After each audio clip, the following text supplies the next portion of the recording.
I thought I knew America. I'd traveled to 32 states, eaten deep dish pizza in Chicago, watched the sun set over the Grand Canyon, walked the streets of New Orleans at midnight.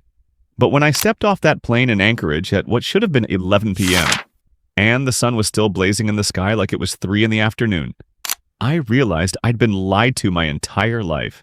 This isn't America. This is something else entirely. I'm about to show you what 30 days in Alaska taught me. And warning, some of this will make you uncomfortable. Because Alaska isn't just different. It's a mirror that reflects back everything broken, beautiful, and brutally honest about the American dream. Let's start with the thing that hit me first. Within 48 hours of landing, I spent more on groceries than my entire weekly budget back home. I'm standing in a Safeway in Fairbanks holding a gallon of milk. The price tag says $17.99 for milk. I laugh because I think it's a mistake. The cashier doesn't laugh. She's seen this reaction 1,000 times. I met Sarah on day 3. She's 34, teaches middle school science, makes $68,000 a year. Which sounds solid, right?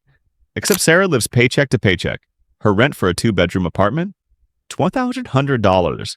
Her heating bill last January? $580 for 1 month. She told me, I moved here for adventure, now I'm just trying to survive. Here's the reality. According to Missouri Economic Research's 2023 cost of living analysis, Alaska ranks as the second most expensive state in America, 47% above the national average. That's not a little difference. That's life-altering math. You walk into a grocery store and everything costs double. Gas? $5.29 a gallon when I was there. A haircut? $65. Going out for a burger and fries? That'll be $32, please. But the prices weren't even the most shocking part. There's a hidden cost Alaskans pay that has nothing to do with money. It's the isolation. The psychological weight of winter darkness that lasts so long, you forget what your own face looks like in daylight. Imagine this. You leave for work at 8 a.m. It's pitch black. You come home at 5 p.m. Still black. For 3 straight months, the only light you see is fluorescent. The only sun you remember is a memory. I met James in a bar in Deadhorse. He's 41, works on the pipeline, makes $140K a year. Sounds like he's winning, right? Wrong. He told me, with this look in his eyes like he was confessing something, I lost my wife because she couldn't take it anymore. The darkness got to her. She took the kids back to Seattle. I see them twice a year now. James makes more money than he ever dreamed of, and he's never been more alone. The Journal of Environmental Psychology published a study in 2024 that found Alaska has a 31% higher rate of seasonal affective disorder than the rest of the United States. That's not just sad statistics. That's your brain chemistry breaking down because evolution never prepared humans for this. But here's the thing. Alaskans have adapted. Every home I visited had light therapy boxes. Community centers in the winter are packed with people just being around other people. Summer festivals last 18 hours because when you have the sun, you use it. There's this resilience I'd never seen before. Yet despite this, people keep moving to Alaska. Why? Because every single Alaskan gets paid just for living there. Yes, paid. It's called the Permanent Fund Dividend, and it's the wildest wealth distribution program in America. Alaska takes oil revenue and shares it with every resident. In 2023, every man, woman, and child received a check for $1,812, tax-free. Do the math. Family of 4? That's $5,248 in your bank account just for existing. I met Maria in a coffee shop in Anchorage. She's 29, single mom of 2, works as a dental assistant. She told me, that PFD check, that's my kids' winter clothes. That's 3 months of heating bills. That's the difference between making it and not making it. According to the Alaska Department of Revenue, 643,000 residents received dividends in 2023. That's essentially universal basic income, the thing politicians argue about in theory, actually happening in real life. It's free money, literally. But even free money can't solve what I discovered next. If you have a medical emergency in rural Alaska, you might not survive. Let me say that again. You might not survive. 82% of Alaska's landmass has 0 hospitals, not limited access. 0. I met Robert in Bethel. He's 58, been logging for 30 years, tough as they come. Last winter, he had a heart attack. Felt the pressure in his chest, the shooting pain down his arm. He called 911. The nearest cardiac center was 400 miles away. He had to wait 6 hours for an emergency airlift.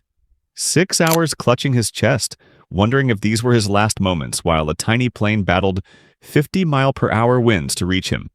The Alaska Native Tribal Health Consortium reports that medical evacuation flights cost between $25,000 and $50,000 per trip. And if the weather's bad, you wait. You just wait. Picture this. You're having a stroke. The ambulance isn't a van. It's a plane. And it can't take off because there's a blizzard. The good news? Telemedicine is exploding. Alaska eHealth Network reported a 47% increase in virtual healthcare since 2022. Doctors in Anchorage can now video consult with patients in villages that don't even have roads, but there's something even more dangerous lurking in these isolated communities. Alaska has the highest rate of violence against women in America, and it's not even close. FBI data from 2023 shows Alaska's rate is 2.9 times the national average. Let that sink in, not a little higher, nearly 3 times. In villages with populations under 1,000, law enforcement can be hours or even days away. There's no police station. There's no protection. I spoke with a woman, she didn't want her name used, who's 26, from Nome. She escaped an abusive relationship, but the nearest women's shelter was 200 miles away, across frozen tundra, in January. She told me, the isolation that makes Alaska beautiful is the same thing that makes it so dangerous. No one can hear you scream.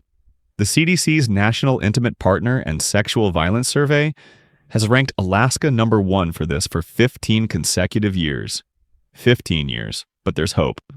The Alaska Native Women's Resource Center doubled their funding in 2024. They're getting satellite phones to remote communities, training local advocates, fighting back. Yet despite all of this darkness, the cost, the isolation, the danger, I started to understand why Alaskans stay. Because Alaska might be the last truly free place in America. No state income tax, no sales tax in most places. Minimal regulations. You want to build a cabin on your own land? Build it. Want to live completely off-grid? Nobody cares. I met Tom on a dock in Homer. He's 52, used to be a tech exec in Silicon Valley pulling down $200,000 a year. Quit everything. Now he runs a fishing charter. He told me, I used to make 10 times what I make now, and I've never been happier. I wake up when the sun comes up. I fish, I go home. No meetings, no emails, no traffic. Just me and the ocean. There's something about Alaska that strips away all the noise. You own 40 acres and your nearest neighbor is 10 miles away. You heat your home with wood you chopped yourself. You eat fish you caught. You are genuinely, completely self-sufficient. The Alaska Housing Finance Corporation's 2024 survey found that 68% of Alaskans listed freedom and independence as their primary reason for staying. Not jobs, not family, freedom. Where else in America can you live like this? But that freedom comes with a price I wasn't ready for. Alaska is warming twice as fast as the rest of the planet, and Alaskans are watching their world melt. I'm not talking about abstract future predictions. I'm talking about houses tilting and cracking because the permafrost underneath them is thawing. I'm talking about entire coastal villages sinking into the sea. I met an elder from Shishmaref, a village that's literally disappearing. They voted to relocate the entire community. The estimated cost? $180 million to move 600 people. The NOAA Arctic Report Card from 2024 shows Alaska's temperature has increased 3.8 degrees Fahrenheit since 1950. That's double the global average. But here's the twist. As the ice melts, shipping routes are opening. Mineral deposits that were frozen for millennia are now accessible. There's this weird economic boom happening. Progress or destruction? Alaskans are living this paradox every single day. And then I learned the truth that ties everything together. While everyone's talking about people fleeing California and New York, Alaska is bleeding population. The U.S. Census Bureau's 2024 data shows Alaska lost 3.2% of its population since 2020. That's the steepest decline of any state in America. Young people are leaving. There aren't enough jobs. It's too expensive. It's too isolating. I met Jessica at the Juneau Airport. She's 24, born and raised in Alaska, just graduated from University of Alaska. She was crying. She said, "I love this place, but there's no future for me here. I got a job offer in Denver. I don't want to go, but I have to." A University of Alaska Anchorage study from 2023 found that 67% of Alaska high school graduates leave the state within 5 years. The state that promises freedom is losing its future. But there's a countertrend. Remote work is bringing some young families back. The Alaska Department of Labor reported an 18% increase in returnees in 2023 and 2024. People who can work from anywhere are choosing Alaska. Maybe there's hope after all. After 30 days, I understood something profound. Alaska is both the most beautiful and most brutal place in America. It's not for everyone. Hell, it's not for most people. But for those who stay, it's everything. I met people who were more alive, more connected to the earth and to each other, more genuinely free than anyone I'd encountered in the lower 48. They pay for it. They pay in darkness, in distance, in danger, in dollars. But they're not pretending. They're not performing for Instagram. They're just living. Raw and real and unfiltered. Standing on a glacier outside Seward, watching ice that's been frozen for 10,000 years crack and fall into the ocean, I realized Alaska is America's ED. It's what we were before we paved everything, before we regulated everything, before we made everything safe and sanitized and soft. It's terrifying. It's exhilarating. It's honest. So here's my question for you. If someone offered you $50,000 cash, a house with no mortgage, and complete freedom from all the noise and rules and bullshit of modern life, but you had to live in total darkness for 3 months a year, 1,000 miles from your family, with the nearest hospital 4 hours away, would you take it? Because that's the deal Alaskans make every single day. Drop your answer in the comments and tell me, am I crazy for actually considering moving back? Because I can't stop thinking about it. And if this opened your eyes like it opened mine, share it with someone who thinks they know what America really is. They don't. Not yet.